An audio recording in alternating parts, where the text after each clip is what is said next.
വനം വകുപ്പിനെതിരെ വിമർശനവുമായി സിറോ മലബാർ സഭ. ആലുവ മൂന്നാർ പഴയ രാജപാത സമരത്തിൽ കേസെടുത്തത് അപലപനീയമെന്ന വിമർശനം.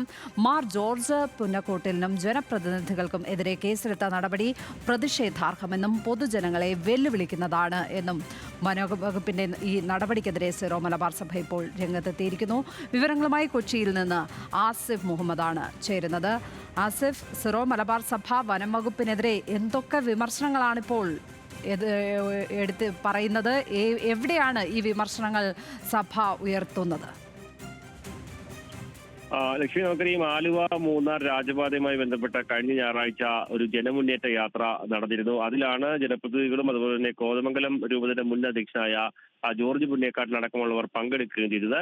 അതിൽ പിന്നീട് വനം വകുപ്പ് ഈ വനത്തിനുള്ളിൽ അതിക്രമിച്ച് കടന്നു തുടങ്ങിയ കാര്യങ്ങൾ ചൂണ്ടിക്കാണിച്ചുകൊണ്ടാണ് ഇത്തരത്തിൽ ജോർജ് പുന്നേക്കാട്ടിലടക്കം ഉള്ളവർക്കെതിരെ കേസെടുത്തത്.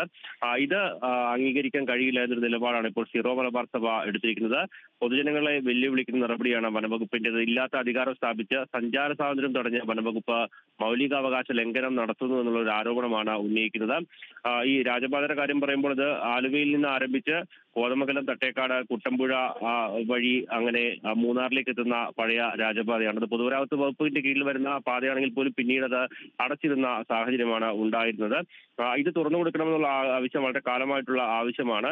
എന്നാൽ ഈ ഒരു പെരുമ്പൻകുത്ത് ഭാഗത്ത് ഇത് അടച്ചു കെട്ടിയ സാഹചര്യമാണ്. പിന്നീട് അങ്ങോട്ട് അതിക്രമിച്ച് കടന്നാൽ അത് വനഭൂമിയിൽ അതിക്രമിച്ച് കിടക്കുന്നതായി ചൂണ്ടിക്കാണിച്ച് വനംവകുപ്പ് കേസെടുക്കുന്ന അടക്കമുള്ള സാഹചര്യങ്ങൾ മുമ്പും ഉണ്ടായിട്ടുണ്ട്. എന്തായാലും ആയിരക്കണക്കിന് ആളുകൾ വരുന്ന ഒരു ജനമുന്നേറ്റ യാത്രയായിരുന്നു കഴിഞ്ഞ ദിവസം നടന്നത്.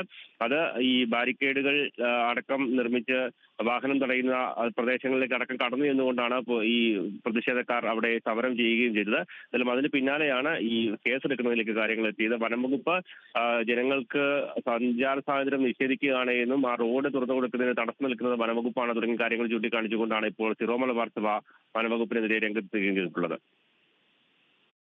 ആസിഫ് മുഹമ്മദ് കൊച്ചിയിൽ നിന്നും വിവരങ്ങൾ പങ്കുവച്ചത്.